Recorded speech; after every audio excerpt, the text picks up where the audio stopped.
Bem-vindos ao Gênesis até Apocalipse. Hoje entramos em uma das histórias mais conhecidas da Bíblia, José e seus sonhos. Mas será que conhecemos realmente os detalhes que Moisés registrou?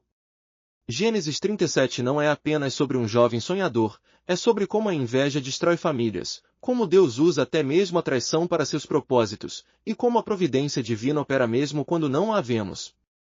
Abrindo em Gênesis 37, versículo 1, habitou Jacó na terra das peregrinações de seu pai, na terra de Canaã. Já no primeiro versículo, Moisés nos lembra, Jacó ainda era peregrino. A promessa ainda não se cumprirá completamente.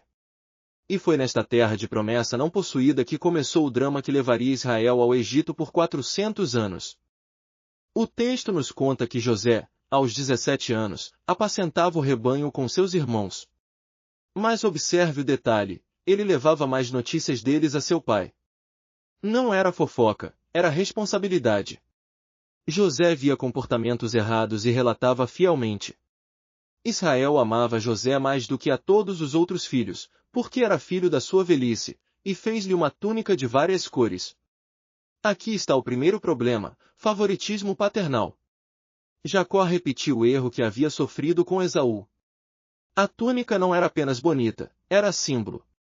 Mostrava que José não trabalharia com as mãos como os outros. Vendo, pois, seus irmãos que seu pai o amava mais que a todos eles, aborreceram-no e não lhe podiam falar pacificamente.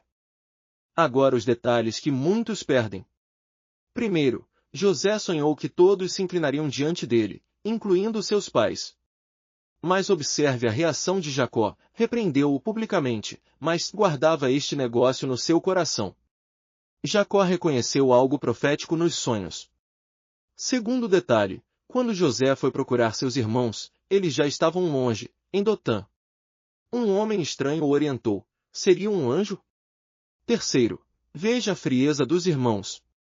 Gênesis 37, 25 diz que assentaram-se a comer pão enquanto José clamava na cisterna. Quarto detalhe crítico, foi Rúben, não Judá, que primeiro tentou salvar José. Judá apenas sugeriu vendê-lo em vez de matá-lo. A diferença entre livramento e lucro. Os sonhos de José revelam mudanças teológicas profundas. Primeiro, de favoritismo paternal para a divisão familiar. O amor preferencial de Jacó, que deveria abençoar, acabou destruindo a harmonia. Segundo, de revelação divina para a rejeição humana. Deus mostrou seus planos através dos sonhos, mas a inveja humana rejeitou a vontade divina.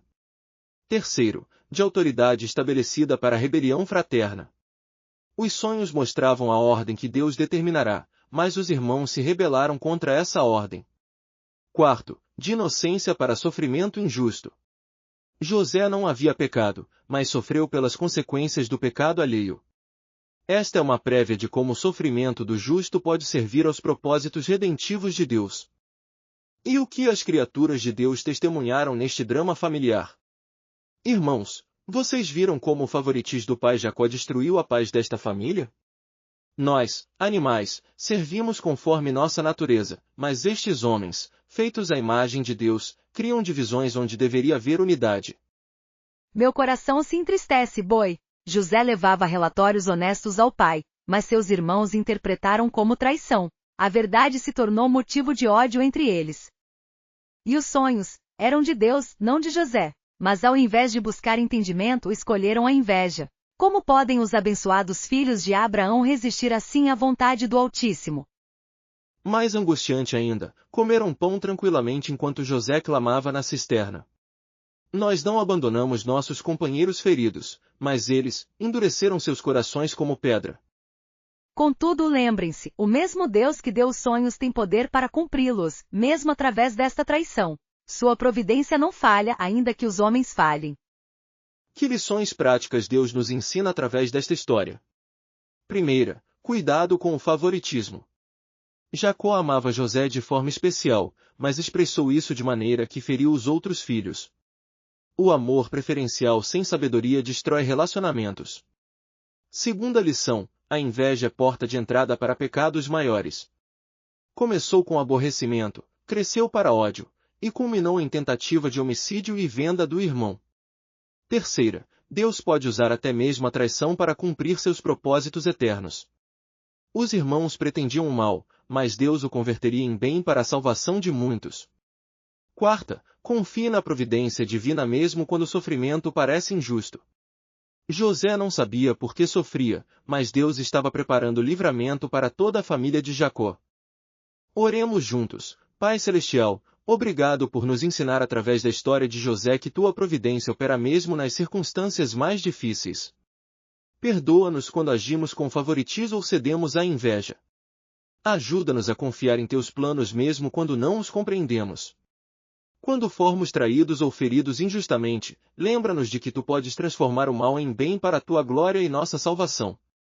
Fortalece-nos para ser fiéis como José, mesmo na adversidade.